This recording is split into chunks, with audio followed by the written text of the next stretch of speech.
School of Law. He was the executive director of the Institute for Fraud Prevention from 2005 to 2007. He previously taught at the LBJ School of Public Affairs at the University of Texas, and at Santa Clara University. He was litigation director for the Federal Home Loan Bank Board, deputy director of the FSLIC, SVP and the general counsel of the Federal Home Loan Bank of San Francisco. On April 3, 2009, Black appeared on Bill Moyer's Journal on PBS and provided some disturbing 3-4 commentary on the current banking crisis. In the interview with Bill Moyers, Black asserted that our current banking crisis is essentially a big Ponzi scheme, that the liar loans and other financial tricks were essentially illegal frauds, and that the AAA ratings given to these loans was part of a criminal cover-up. He said that the Prompt Corrective Action Law, passed after the savings and loan crisis, mandated that ailing banks should be put into receivership. Black also stated that trying to hide how bad the situation is will simply prolong the problem, as happened in Japan's lost decade. Black stated that Timothy Geithner is engaged in a cover-up, and that the administration does not want people to understand what went wrong or how bad the banking situation is today. http://n.wikipedia.org/wiki/William_K_Black. The New York Times reported Ira Harris, a commodities trader, alleging the Wall Street banks see transparency about their operations as inimical to their profits. This is surely a pretty good definition of crime. http://www.nytimes.com/2009/06/01/business/01lobby.html. You know, it's kind of like, I'm not really tooting my own horn. I used to have my own channel and used to be very active with other things. For example, on the website, when it shows you how many births and deaths and immigrations coming in. The Obama administration had it kept breaking even. Of course, the administration today is still having the same thing, which is ridiculous. So we get tired of it, and we emailed the White House several times and gave them a mathematical calculation and showed them how wrong they were. And that coupled with the Deagle report, because when Obama handed that to the UN, they deny it now, but the original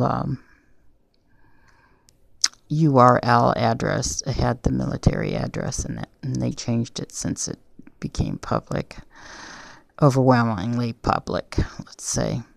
But in any event, Obama said the big reduction was because all the baby boomers were going to die out. Then we emailed the White House and let them know that the youngest baby boomer was going to be like about 46 or something, or 56. It's not in front of me. In the year 2025 or whatever, for his reduction of 280 million. And there was 78 million 1 year, and I think it was like 56 million or 60 million in the generation. I think it went from the 50s to the into the 60s or something like that, the baby boomers. Comparatively, the population, I believe it was around the 29 or 2010 when we start paying attention to this stupid shit Obama was putting out and his blatant ignorance of mathematical calculations and allowing just simple idiots to put anything up on the White House website.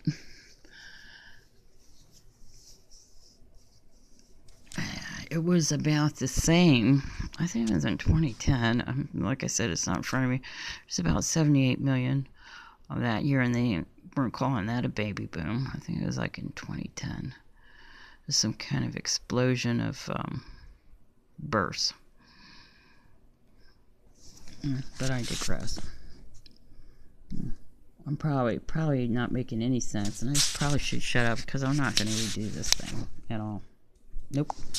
110. The banks want to go back to business as usual, and then some, and they have a lot of audacity now that everyone has bailed them out, said Ira Harris, an independent commodities trader who was involved in an effort to regulate derivatives 9 years ago. But we have to begin with the premise that Wall Street doesn't want transparency, because more transparency means less immediate profits. 26. Evidences to the depopulation agenda of the Illuminati, Bilderbergs and their involvement in the engineering and release of the artificial swine flu virus. On deck. 10. 1974, the U.S. National Security Council under Henry Kissinger, an advisor to President Obama, completed a classified 200-page study, National Security Study Memorandum 200, Implications of Worldwide Population Growth for U.S. Security and Overseas Interests, arguing that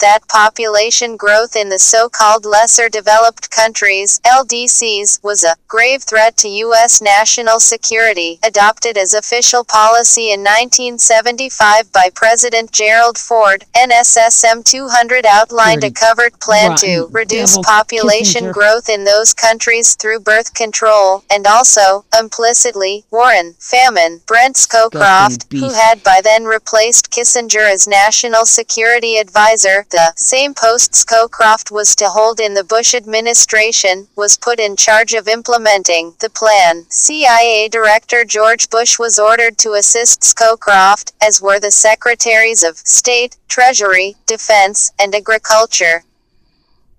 http://www.schillerinstitute.org/food_for_piece/kiss_NSSM_JB_1995.html. In a study published in 1996, the U.S. Air Force proposed a pandemic in 2009.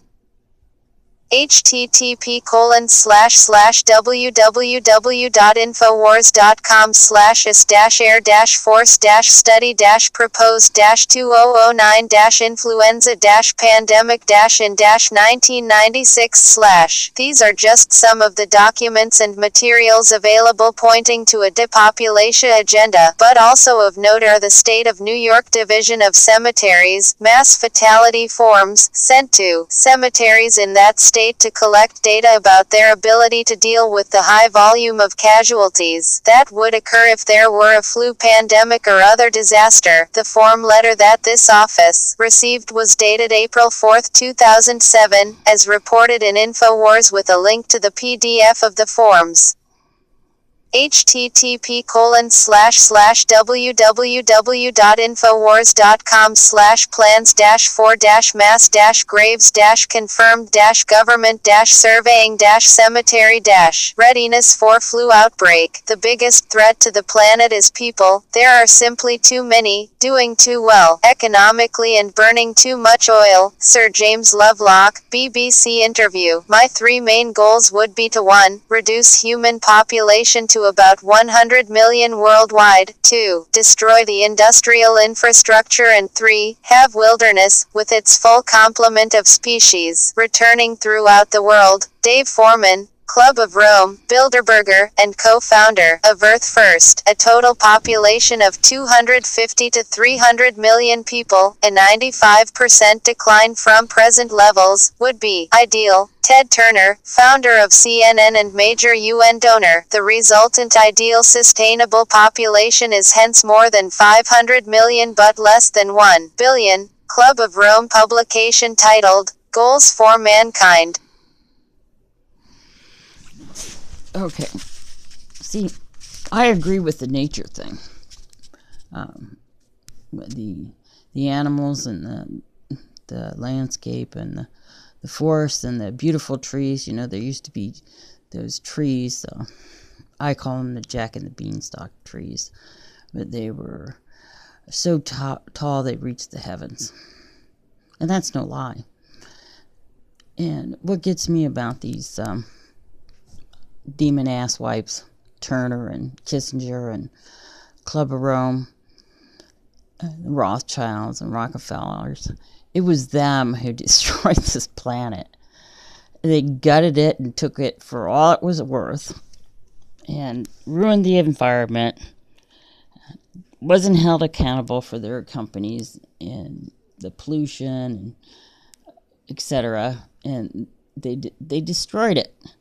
And now their solution is kill off all the people and let the environment thrive again. I mean, what a bunch of wackos. See, these are the people that need to be locked up. I mean, they're obviously just crazy as a loon.